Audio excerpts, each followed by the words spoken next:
tackle. Or don't be black. Where's Mossy? There he is. Here's my impression of Mossy trying to catch the ball. Oh, sushi egg raw. I'm a karate kid, but I can't fucking catch. Look at my fortune cookie. It says, I don't catch ball. Fuck you. Clark. Hey, it's the quarterback. The good-looking fucking piece of shit who sucks. Spend all your time sucking on titties and sucking on pussies. Well, I got an idea. Spend less time sucking on pussies and sucking on titties and spend more time learning how to throw the fucking football. Give me that thing. Here's how you throw. You put it back and then you move your arm forward. But you couldn't even hit the side of Weinberg's nose. Stop giggling, Weinberg, you fucking Jewish piece of shit dyke. Yeah, you want to hear a fucking funny joke? I got one for you. Why do Jews play football? To get the quarterback. Still got it. What's up? Yes. Lopez, you looked good. Looked like you learned something from your 8 brothers. You fucking idiot. Oh, God, you gotta learn how to play music hook because you are fucking killing me. You ever heard 2 black guys walking down the street? One's got 98 cents, one has $1, and it says, there's a sign that says we could turn you white for 99 cents. So they make the plan that the guy with the dollar will go in. When he comes out, if it's good, he'll give the penny to the guy, and he'll go in and do it. So Why the guy they goes in live with the so dollar, big? he pays, he comes out. He looks amazingly white. Looks just like a white person. You know this joke? No. And he goes to the guy, and the guy goes, oh, man, that looks great. He goes, all right, give me the penny. I'm going to go in. And he goes, get a job, nigger. You ever heard Yeah. Dad, how much you drop on your chain? Shit, about $4,000. About 4? Yeah. $4.50 goddamn cents. You know what I'm saying? I mean, I'd suck a crackhead's dick for this. You know what? You know what I'm saying? Yeah. Dad, show them your shadows. Yeah, let's Hey, nigga. Hey, get out me, shit, nigga. Hey, nigga. stop. Let me see. Will you let go?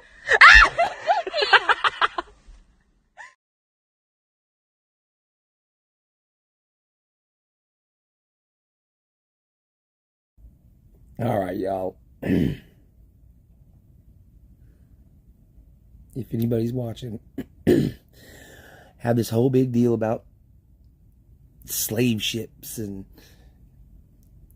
why slave ships never existed in history and da-da-da.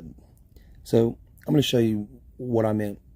And you guys can go back and research this for yourself. Check it out. Hope you watch the video later. If you don't, whatever. This will answer it. Here we go.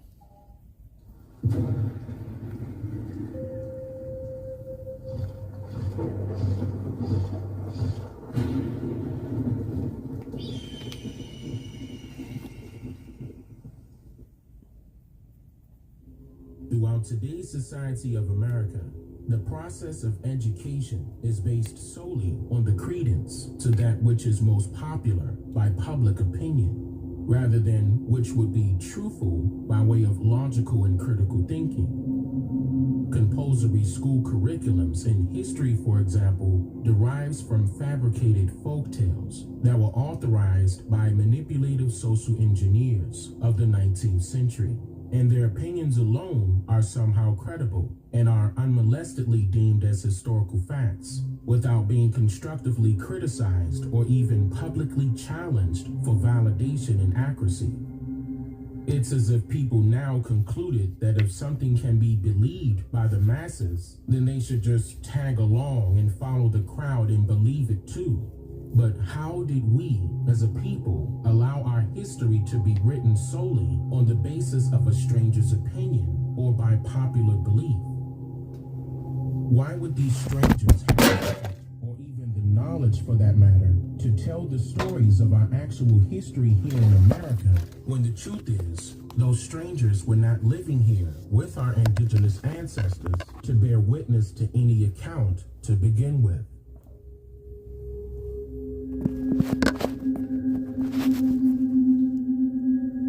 Now, I want want you all to think about the very first time that you have ever heard of the term slavery, and try to recall what you were told about the so-called slave ships amongst these slave stories.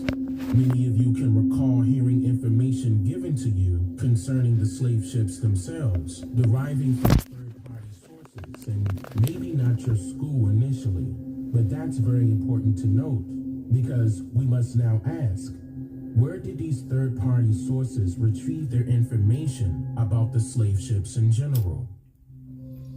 These third parties are things like books and movies and even the media that tends to give their cultivated possible descriptions of these so-called slave ships based merely on their perception of what they consider to be a fact, based on information taught by a stranger, or rather by someone else's opinion.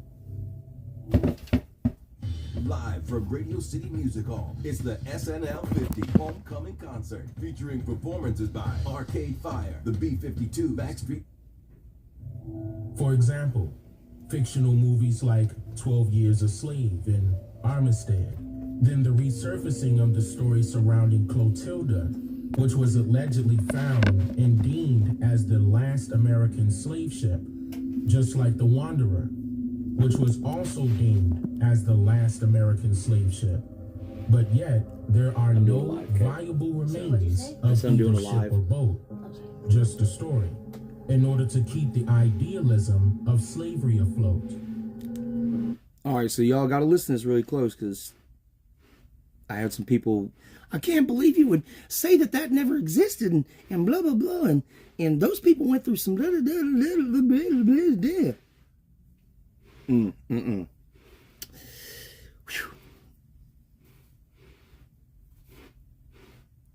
So first off, I never said it didn't exist. I said it didn't happen the way they told us or taught us that it happened.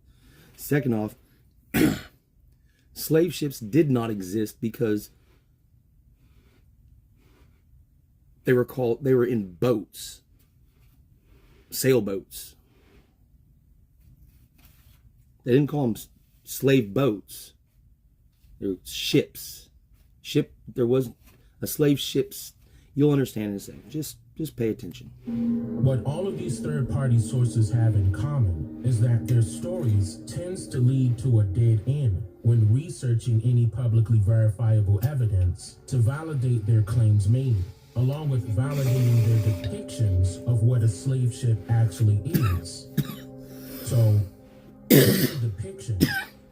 A depiction is an old French word that is defined as a portrayal in picture or a representation in words, a portrait. What is also very important to note here is that by creating a portrait or a portrayal of a depiction, it does not have to be accurate. It is just meant to show a generalized likeness or an idea of something by way of imagination that is agreed upon. Did you guys get that? All right. Because there was a comment saying, there's tons of depictions. I understand there's tons of depictions. I don't care about a depiction. I could make a depiction of a fucking slave ship with slaves eating chicken and watermelon for all I give a fuck. You know what I'm saying? That would be my depiction. And do you think anybody would actually look at that depiction and go, yep, that's what a slave ship was like? Probably fucking not. But maybe if it was in a history book and it said a depiction, people are like, holy shit, I didn't think they had chicken and watermelon back then. Just saying. I mean, I can give you a depiction of my wife, and then you see her, you're like, what the fuck? Hey, man, that's my idea of what my wife looks like. I mean, that's just, I mean. On my wanted poster? Yeah, on your wanted, on a wanted poster. That's, you know.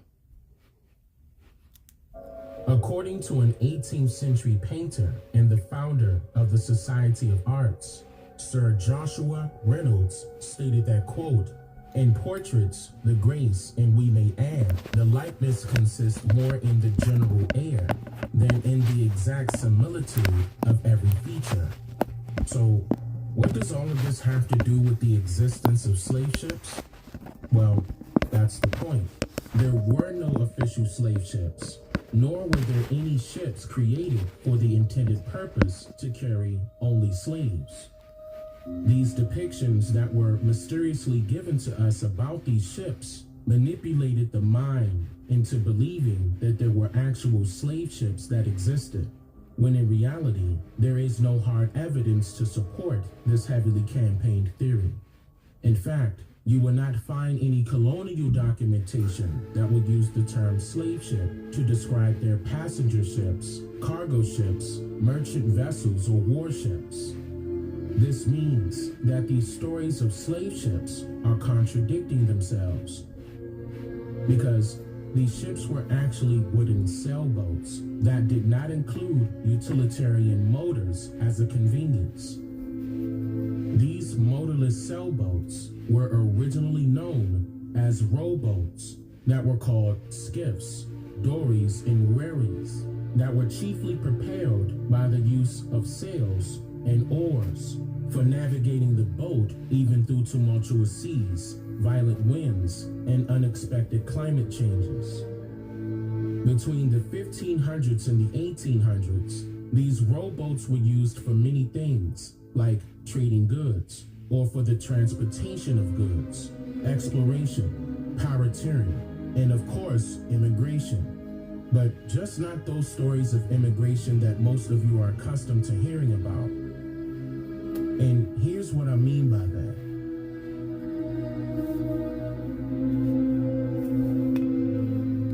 Just imagine a school of people cramming themselves onto a boat today, trying drastically to avoid what's known as immigration laws, packing themselves in the trunks of vehicles, and even small cave-like holes underneath the ground, doing whatever it takes to travel to America, due to their belief that America is the land of plenty, with new beginnings for themselves and their families, opportunities for employment and affordable housing, all while risking their lives in hopes of gaining freedom. This should all ring a bell here and make you wonder if people were willing or unwilling to aboard these rowboats or cargo passenger ships in the first place. Or maybe the question should be, were people forced into slavery, or was slavery simply done by choice?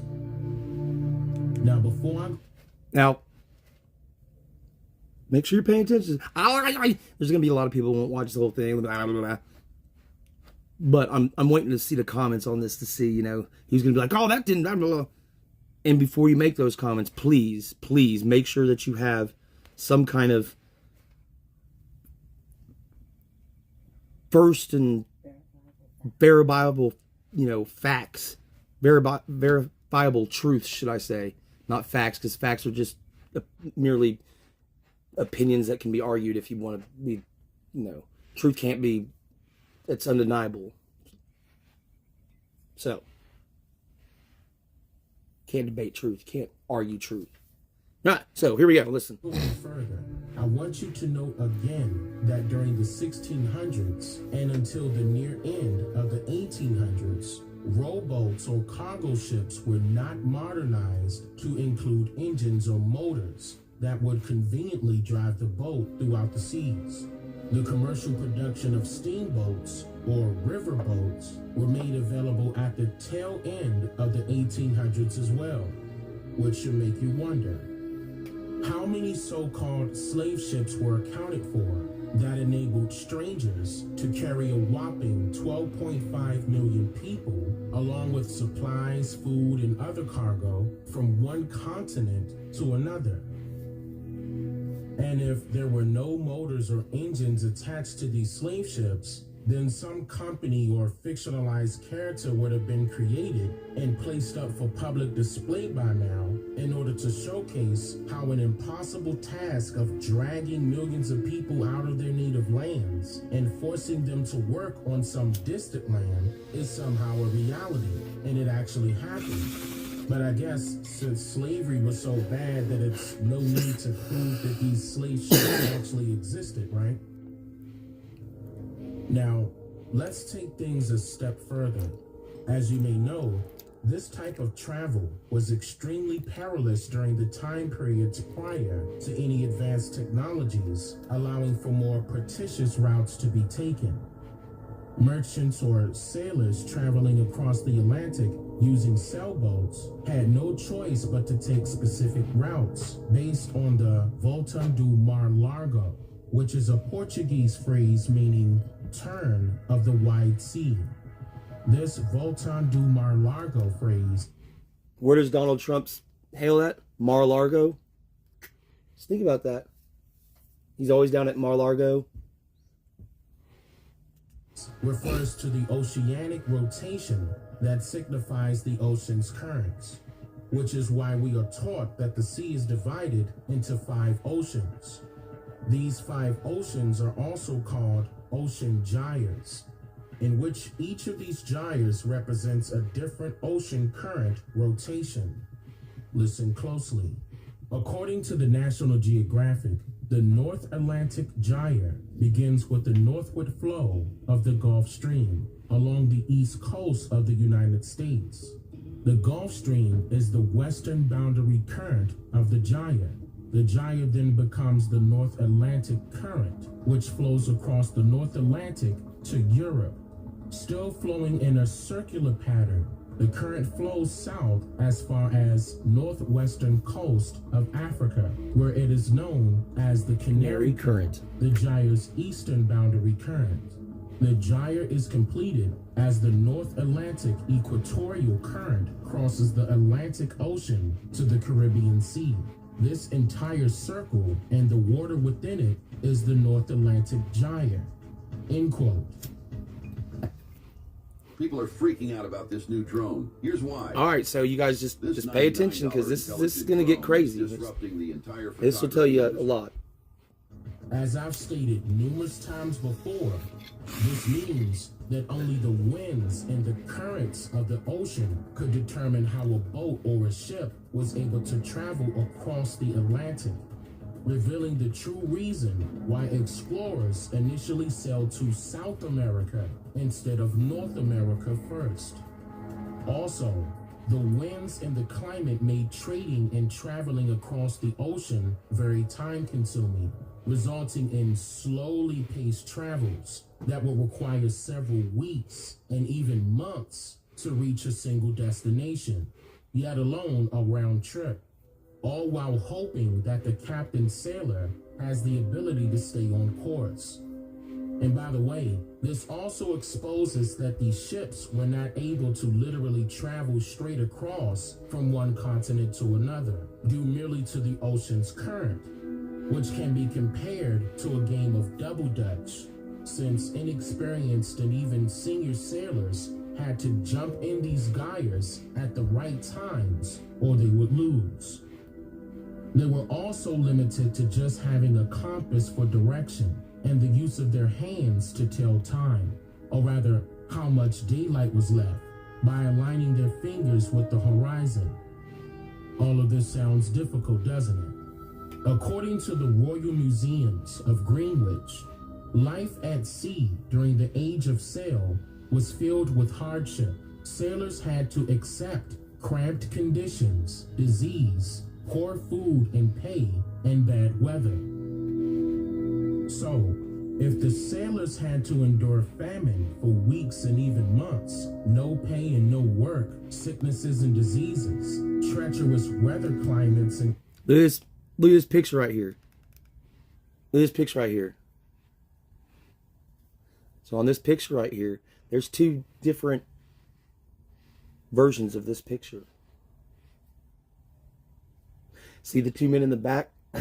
Those 2 men in the back are actually off to the right and up. There's not any portrayal of naked black men sitting there, and there definitely is nobody in the picture with guns. The original picture. The original painting. Right?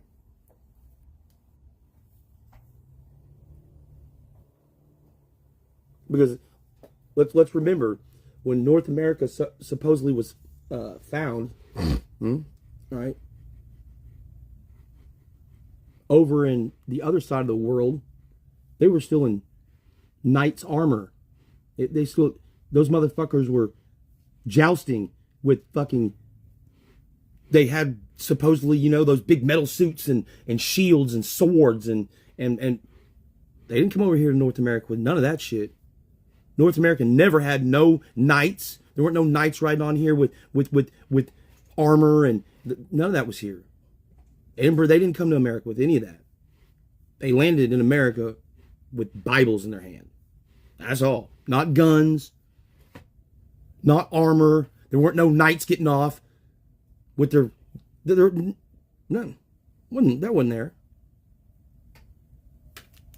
Even cramped living conditions, then how would anyone be able to control, feed, and successfully keep alive hundreds to thousands of so-called slaves that were allegedly captured from Africa and packed like sardines below the deck of their sailboats? Now, logically, and that's what I'm trying to say. If you logically think in your head, and I'm not saying, first off, here's a couple of argumentative statements that people might find offensive. First off, there's probably more fucking white people that were slaves that came from Africa than there were fucking black people. I'm just gonna fucking say, hey, look, I'm just gonna fucking say that flat out. I mean, you look at Africa, it's kind of fucking white, dude. I'm just fucking saying. Just fucking saying. I mean, it's really weird how, you know, oh yeah, he's white, slaves, and that the supposed place that is the motherland for black people is controlled by fucking white people. What the fuck? It does not. I mean, it doesn't. I don't know. You tell me. Many people died for attempting this voyage, making it.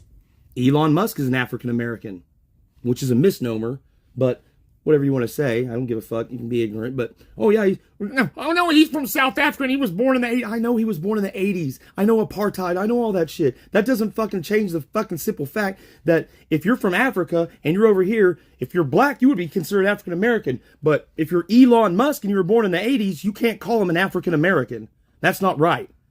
Why? Because he's from South Africa? Is he a South African American? I'm just not, or is he American?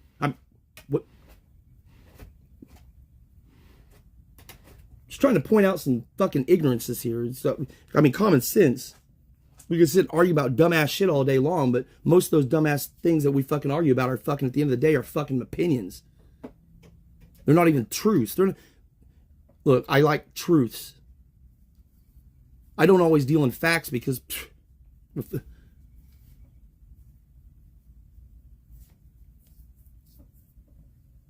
the fact of the matter is, I'll tell you a fact, my wife is fucking the hottest motherfucker in the world. That's a fucking fact. But you know what? That's an opinionated fact. It's a fact. To me, that's a fact. But anybody else could be like, is that a fact? I don't know about that. You know what? You're right, because it's my opinion. It's a fact. And it's my truth, but it's not your truth. And it's not your fact either. So you see how that, you understand? Yes, it's true. We live in America.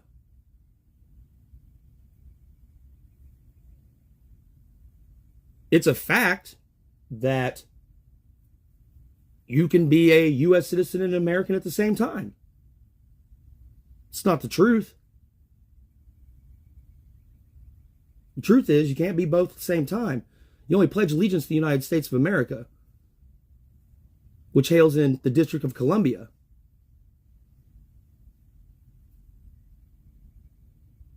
Right?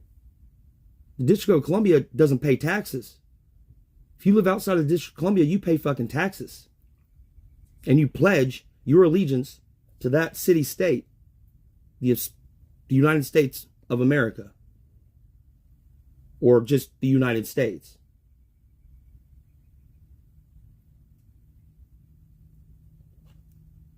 You know how they say, I pledge allegiance to the republic for which it stands, one nation under God. or something like that. Did I say it right? Pledge allegiance to the flag. Yeah, to the United flag States of America. There we go. I pledge And the allegiance republic to. which See, I don't even know stands it. One nation under God, indivisible, with liberty and justice for all. There you go. Were you even in first hour for the freaking morning assemblies? You didn't take your day. Nope. Pledge of allegiance. Nope.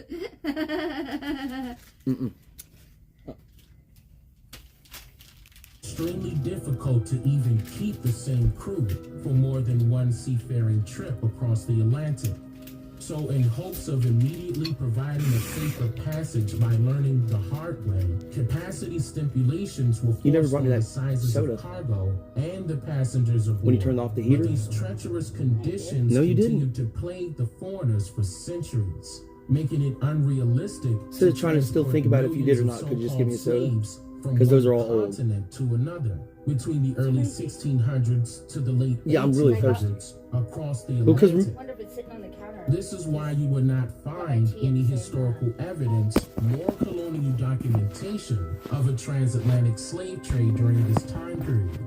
That task would be simply impossible for anyone to accomplish, especially the way that we were taught how the story goes.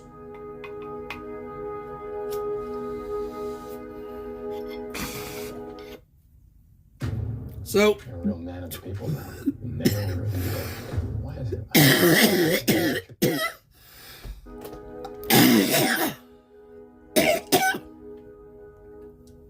So, what is a slave ship? And what can be logically concluded by critical the basis of thinking as to what was conceptualism. originally meant by the use of this term?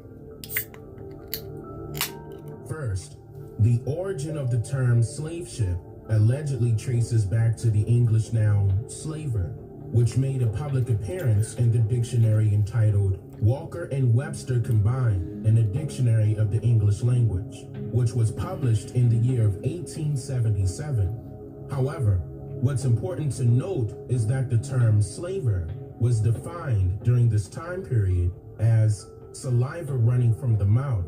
Uh-oh. The closest word that had derogatory meaning of this kind in regards to the word slaver was the term slaverer, which was defined as an idiot during this time period. Uh-oh. Interesting enough. Second, the definition of the term slave ship was never historically documented before. In fact, the word was just recently created and made its way into school curriculums and books well over 100 years later, around the mid-1980s. Oh my God. So slave ship, the word slave ship was never even used until the fucking mid-1980s, ladies and gentlemen. Do you realize that? That means that my dad never heard of a fucking slave ship until the fucking 80s. Your parents didn't read about slave ships in their history books because the term was not used until the fucking 80s? What the fuck? But yet, they existed. We know slave ships existed. And we can get into all the fucking stupid ass semantics about, well, they had the simple fact that you could get, I don't give a fuck. Because when you're talking about they brought millions of, okay, first off, they're not going to bring no weak, now think about this logically, think about this. They're not going to bring no weak, AIDS-infested, skinny black person to go fucking work hours in a field to produce them something that makes them a living so they can live in a brand new country that they have no clue about the land, they have no clue about anything, but yet they've got to fucking mass produce something in order to live there comfortably. And they're going to depend on weak, beaten, skinny, non-educated, weak. You want top shelf. You're going to want thoroughbreds. You're going to want motherfuckers that can get the job done and done right. And I guarantee you, you're not going to do that with, and I promise you, I'm going to tell you this right now, I promise you, there weren't enough fucking white people to keep that many fucking black dudes in fucking line. I'm telling you, I'm just going to fucking tell you that right now. And if you're a black person watching this, you should be ashamed of yourself if you agree with that. Because I'll tell you right now, brother, I've seen a lot of black men And I promise you right now, if a black woman came running down the fucking street and said a white guy raped her, I fucking promise you right now, every motherfucking brother would fucking have that dude fucked up real quick. I don't give a fuck if there was 10 fucking white dudes down the street waiting for him. I promise you right now that ain't fucking happening. No, sister. Nowhere, no fucking time. So if you're telling me that black men just bowed down back then and let their fucking sisters get raped and beaten by one fucking lonely fat white motherfucker on a fucking goddamn horse with a whip, you got me fucked up. Or even a fucking family of fucking 10. You got me fucked up. Because in that fucking white family, there's one fucking white man in that family. He's got some friends, 5 or 6 of them on a fucking horse. And they had supposedly 13, 14, 15 big black motherfucking slaves in the fucking fields. And you're telling me they were raping fucking black women? You got me fucked up. You got me fucked up, son. That's not happening. I don't give a fuck on what planet that you live on. If you fucking believe that, that's fucking ridiculous. Plus they were privileged, so they were probably used to an easier life and getting what they wanted, or they wouldn't have had the money to buy people to work for them. Or they started a business and they had employees. Indentured servitude. Because there's 2 different forms of slavery here, okay? Indentured servitude. There's still slavery today. If you're working, you work at slave jobs, okay? These people were not, look, these people got paid money. There was compensation. It's just not what they would want to be fucking compensated. It wasn't worth what they're compensated. But back then, freedom. Well, they were free to begin with. That was, I mean, but in a negotiation, like broke ass people, because it was really classless, don't you think? It was all about your status, class, and your, economic position. No, but that's what I'm saying. Not even that's then. Why Irish people even came over and agreed to be served. Well, okay, no. Well, the reason they came, so the reason most people came over here, all right, because they hear of a new land, new opportunities, blah, blah. Most people were fucking didn't have fucking money like aristocrats and fucking these fucking European people. And there were people of color that had fucking money too. Don't get me wrong. But when the word of the new lands happened, they were building new lands, okay? They needed people to fucking build. They didn't need fucking people from Europe to fucking do that. There was already shit here built. Ladies and gentlemen, there's fucking people who are here fucking building that long ago. Okay? And by the way, the word black people are the only people that the word colored was given to. They took the word Indian because if you live in Virginia and you claimed to be Indian, your ass could get fucking hung. That's jail time. Look it up. It's still there. It's right now. Because the people in Virginia believe that they are the direct descendants of Pocahontas, and that if they are the direct descendants, nobody else can be. I'm fucking telling you right now, that's a fucking fact. And it's a truth. Look. Did you know that you would not find the term slave ship in any English dictionary prior to the 1980s? Oh, what? What? You will not find the term slave ship in any English dictionary published prior to the 1980s. So, if there's no term in the English dictionary prior to the 1980s for the word slave ship, don't fucking tell me that your mom and dad were studying about fucking goddamn slave ships in 1960s and 50s and 40s and 30s. They weren't. And I'll tell you something else I find awkward. You can do the math. There's a couple of years where, if you notice throughout history, you always hear about, it's usually, foreign people or black people being oppressed, or some kind of slavery, but definitely throughout history, black people were persecuted, they can say, in almost every fucking turn of the century, except, where I find them to be absent, where for some reason, black people weren't they weren't slaves, they weren't called niggers, none of that shit was going on, was World War I and World War II. There was no racism. There was anti-Semitism, supposedly, because that's the era of the Jews. That's the era of the Jews, right? They're not worried about the Indians at that time. I'm sorry you guys don't. The black people then. Indians, they were Indians, but either way you want to call it, didn't hear about it. You know why? Because most of the white men back then were forced to have to go to war, right, to fight for their country. Black people did not be considered first-class citizens till fucking the 60s.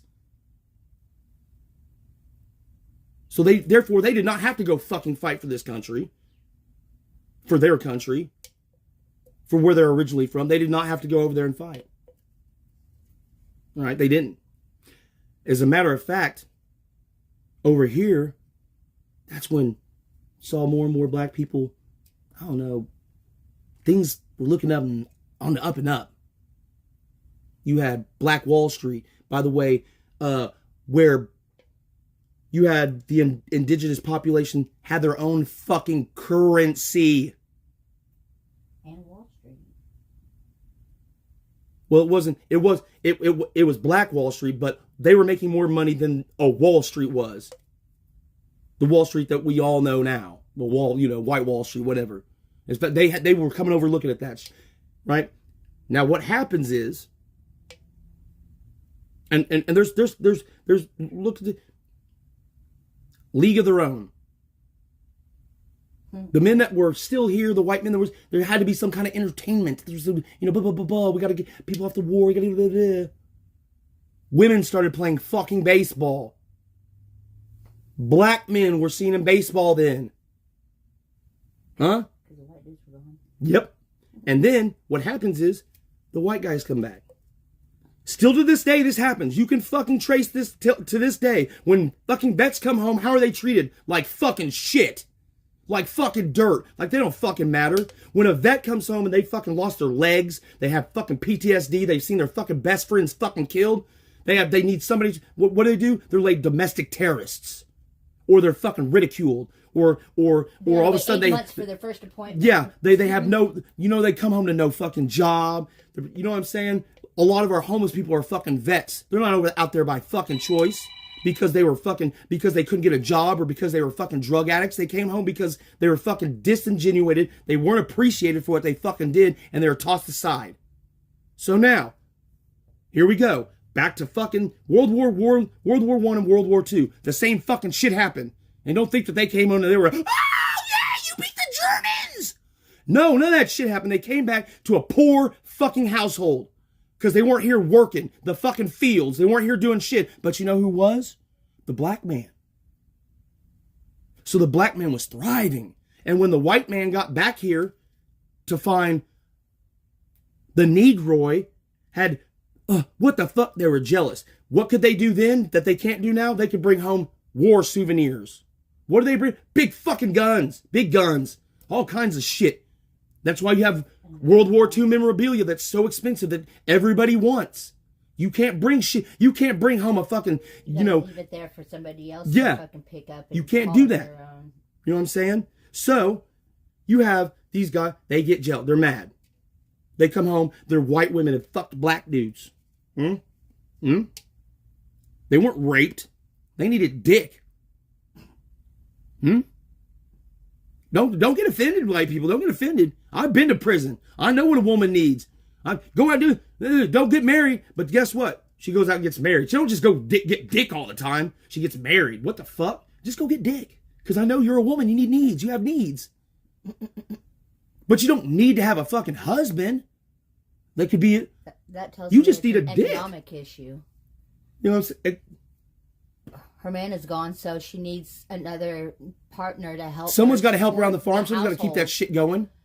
She can't manage that household and the kids and everything, all that by herself. And not all. She needs a man to help her.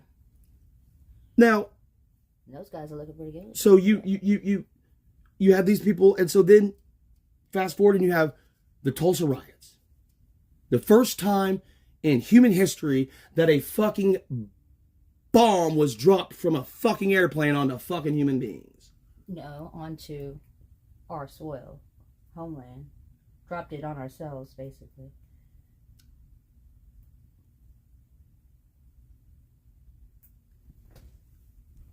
Yeah. It's not human beings. No.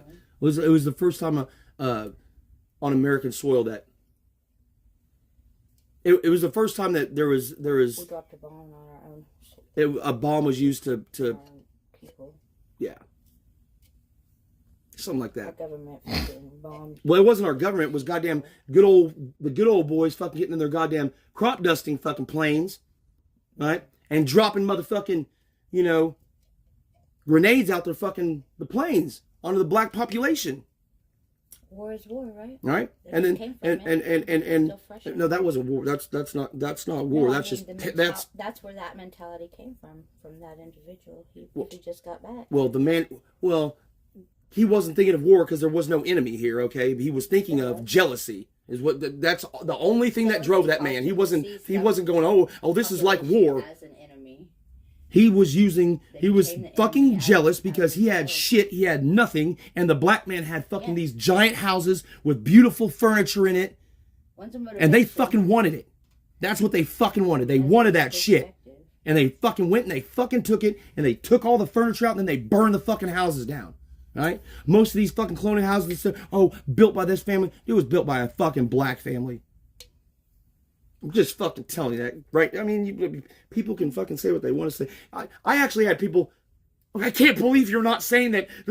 There are black people suffered very much. Just by you insinuating that, and I can't remember who said that. Do you know what ethnicity I might be? I mean, what if I was black? And I'm saying that. I can fucking say about my own goddamn fucking people if I want to. Because I believe it was a white person that was trying to tell me this. Like, that's just... Black Lives Matter! White people want to jump in. Oh, Black Lives Matter! Oh, wow. Man, you motherfuckers... Oh, come on. Lives Matter. Black Lives Matter is a bullshit fucking concept. And that whole goddamn... that whole fucking organization was bullshit. They fucking... They took all your motherfucking money and bought a bunch of shit with it. That's where your fucking Black Lives Matter went. Where's Black Lives Matter today? Well, oh wait, we gotta wait for the next fucking officer to supposedly beat a man that was actually on fentanyl and didn't fucking ever die from no fucking goddamn strangulation. Truth and fact. The man was already fucked up and was already ODing on drugs. Period. So you know what they did? They sacrificed, in this case, a white man, and guess what? He was just fucking caught fire to start some shit. They threw that man under the fucking bus. Yeah, a little rough. That's not what fucking led to that man's fucking death. I promise you that. Don't just clip the thing, blah, blah, blah. That man was fucked up on drugs and he was having fucking heart issues. Period. And they used that to fucking get what they wanted. And that has came out since then, by the way. So you can go and look at George Floyd. This guy that everyone's like, oh, poor George Floyd. Look, he was a human being. That was shitty what happened. I mean, but that was because of his own doing. It wasn't because a white man had his fucking knee on his neck. The man was fucking having a heart attack fucking well before that. Was gonna die either fucking way, probably. I'm just fucking saying.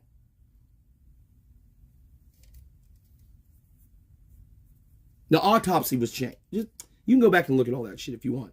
Or you can be like, you're fucking going too far. I don't care. I'm just putting this out there just to see if anybody really wants to fucking look into it and say, oh man, that's kind of... I'm not saying you have to believe any of this.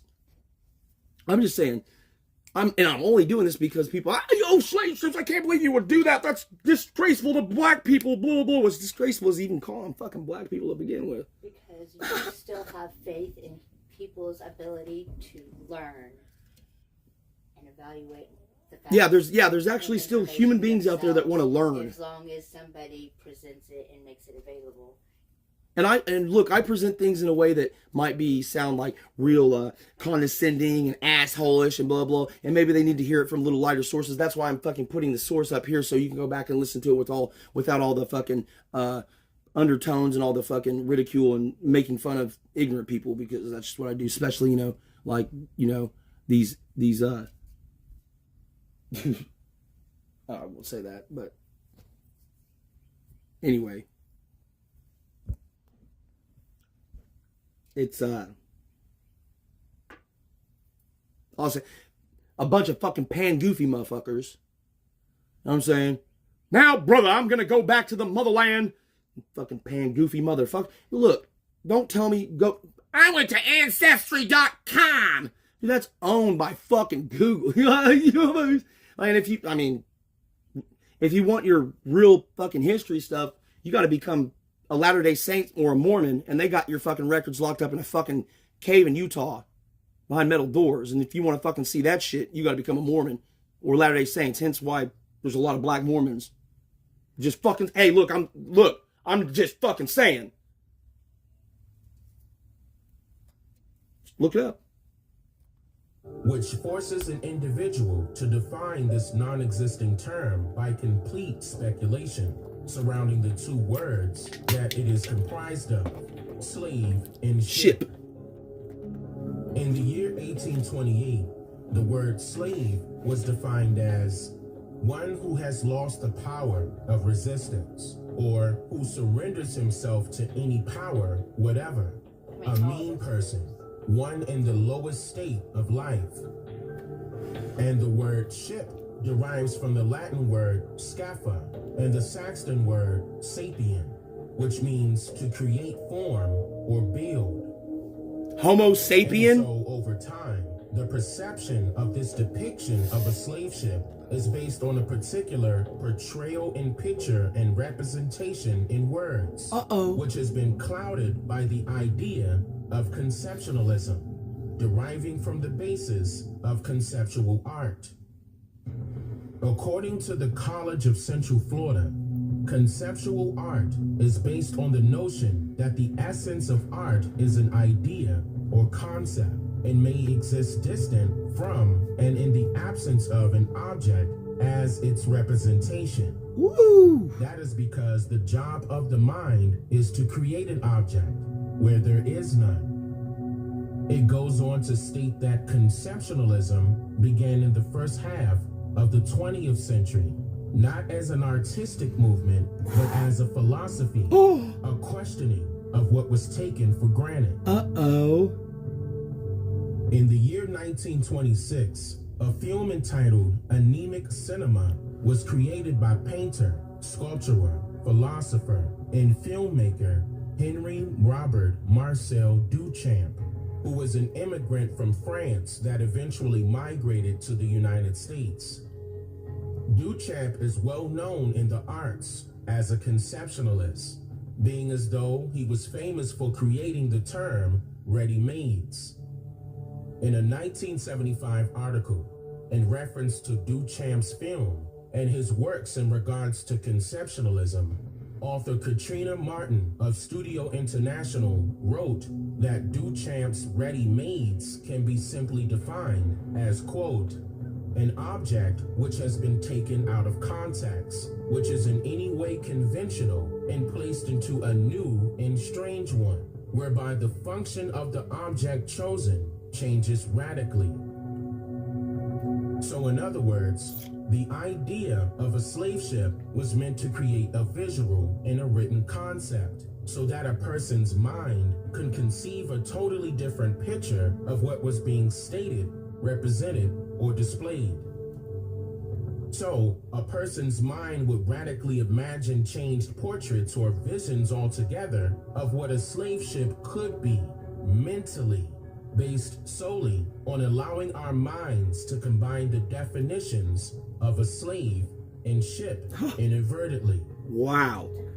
Now, if you combine the definition or a creative way of lie, alongside the definition of slave without the use of conceptualism, then we can determine that the term ship was used as a suffix in this sense, being as though it was added to the end of the word slave in order to strictly create a relationship between these two words.